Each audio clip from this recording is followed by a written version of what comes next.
A particularly good morning to you. Welcome to Sunday. Matt Stadler with you for the next 4 hours. This is a show that, as ever, is all about you. It's all about your opinions, even if you fundamentally disagree with me. So get calling this number if you think it is possible to be both intelligent and religious. 0345 60 60 973. Let's quickly move to Ali in St Albans. Ali, hello. Hi there, mate. How are you doing? You all right? Very good, thanks. Can you prove to me that God exists? Of course. I do this on a daily basis. I'm a Muslim kind of preacher, you can say. But anyway, I'm a YouTuber as well. But anyways, besides the point, I heard the sister, the Muslim sister who was talking to you. Hinda. Even though I understand where she's coming, I understand where she's coming from. She's very passionate.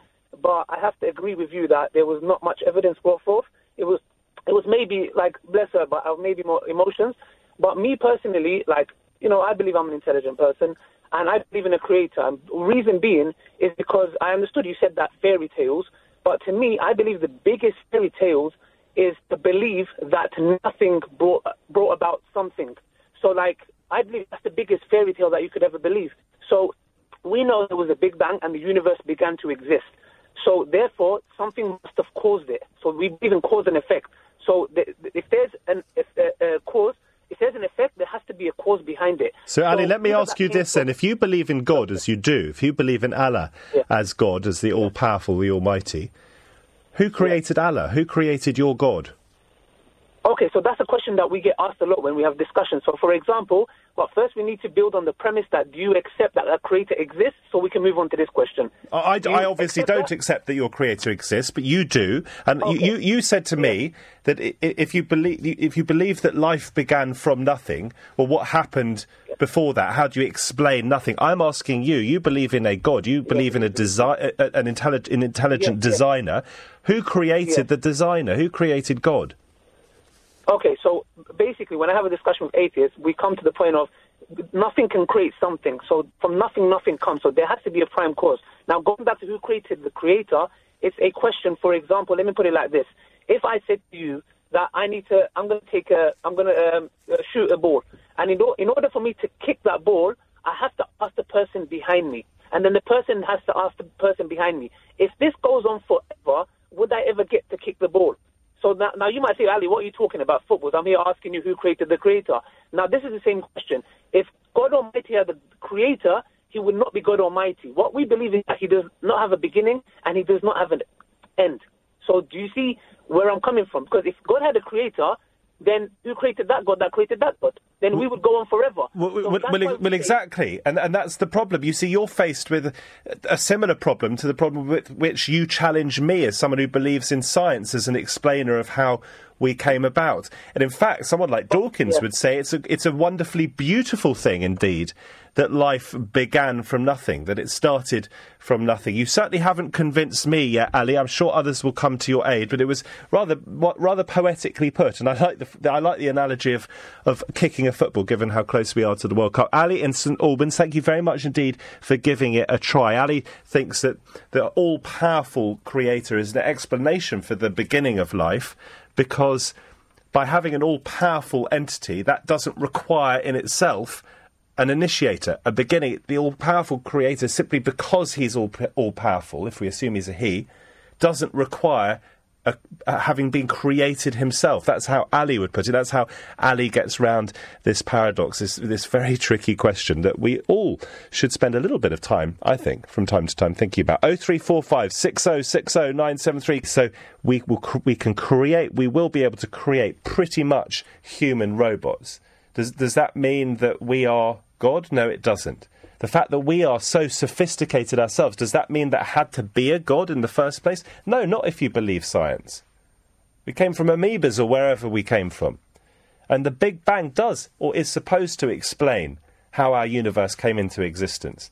The fact that we find that incredibly difficult to conceptualise, to understand, to visualise, doesn't mean it's not true. Let's go to Abbas in Redbridge. Abbas, good morning. Hi there, good morning, Matt. Just a quick comment on the point that you just made in relation to we play God and we create things. We create things from something else. So what we're talking about, of course, is to create things from nothing. And that's one of the things that the Quran says. Allah says, and he addresses human beings, and he says, did this universe create itself? It asks a very poignant question, a very philosophical question, a very deep question. That this universe, we know from science, and if you believe in science, the universe did not exist at one point in history. And it came into existence. And whatever comes into existence surely must have a cause of its existence. Well, not if you believe the Big Bang Theory. And according to scientists, as I understand it, time as we understand it now simply didn't exist before the Big Bang. The fact that you and I, Abbas, might, and I don't know about you, maybe fantastic at science. I got 29% in a physics test once. I didn't take science. I wasn't able to take science on beyond GCSE because I was that bad at it. So I find it difficult to grapple with what has already been worked out about how we came into being. Doesn't mean I don't believe it, because science uses reason. It uses proof, but also where it can't find proof, near as damn it theories that are, as I say, near as damn it proof. I'm much more inclined towards that than to what's written in the Quran or what's written in the Torah or in the Bible. But think about what you just said, Matt. You said that there was no time at t equals 0 when the universe came into existence. Prior to that, there was no prior to that. There was no history before the Big Bang. Now, intuitively, that does not make sense. That's just a claim. And you are believing something that you have no evidence or proof for, and neither do the scientists. It's purely conjecture. There's no evidence to prove that there was no history or there was no time before time. But there's pretty sophisticated theory. Let me put Ali's point to you.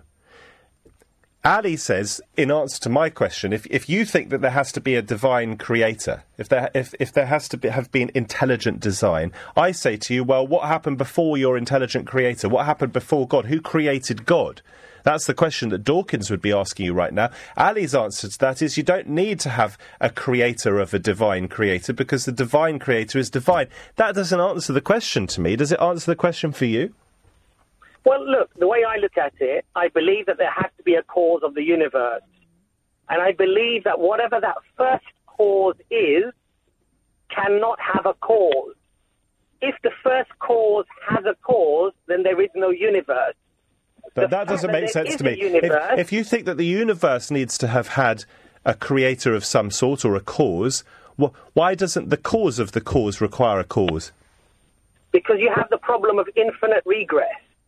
And infinite regress is what Ali was talking about. If you go back infinitely in history, where one creation has to be responsible for a further creation, then ultimately you would have no universe because it would simply be infinitely regressing from one creator to the next creator to the next creator. But the reality is, regardless of whether you say this creator was not the first creator or whatever you argue, the very first entity that brought everything into existence has to be uncaused. Because if it also is caused, then it's not the first cause. And intuitively, as human beings, everything that science can prove that we can rationalize, see, visualize, and calculate actually has a cause of its existence. Nothing comes uncaused. The only problem that science actually has is that suddenly it pulls a rabbit out of the hat and it says, oh, but by the way, even though everything is caused, the universe is uncaused. See, Abbas, you're pulling a rabbit out of the hat because you're pulling God out of the hat.